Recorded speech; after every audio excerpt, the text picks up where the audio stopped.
I'll finish this. I think it's of value not just to Colorado, but to all the western states, and maybe a deputy director. I know that at one point there was some discussions about a third deputy director being created and looking at things like conservation and land management and relationship with the tribes is a possibility. Now, just quickly, Ms. Bronin, I couldn't help but note that you're an advisor to the National Trust for Historic Preservation. And little known fact, in my previous life, I took historic buildings and turned them into brew pubs. And in, I think it was 1997, got the Award of Honor from the National Trust for Historic Preservation.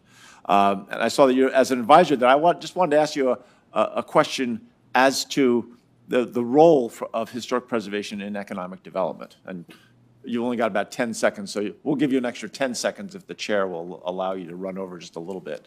Thank you, Senator. And yes, I'm familiar. It's not a little-known fact with the way that you transformed downtown Denver through your conversions and including, I believe, the use of the Federal Historic Preservation Tax Credit in your projects. Preservation has a significant role in economic development. You see that through the tax credit, and as I mentioned in my opening remarks, $173 billion in private development. You see that in the jobs that have been created. You see that, again, just looking at the federal tax credit alone, not even counting state tax credits, the creation of 172,000 units of low-income and moderate affordable housing.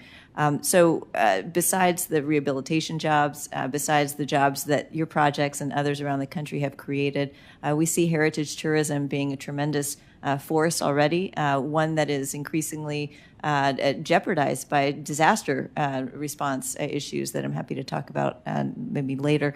But this is something that we need to protect. It's something that our laws need to protect, and it's something that as chair of the advisory council, I hope to ensure that we're looking at from all angles to ensure that private investment continues. Thank you. Thank you very much. I yield back. Thank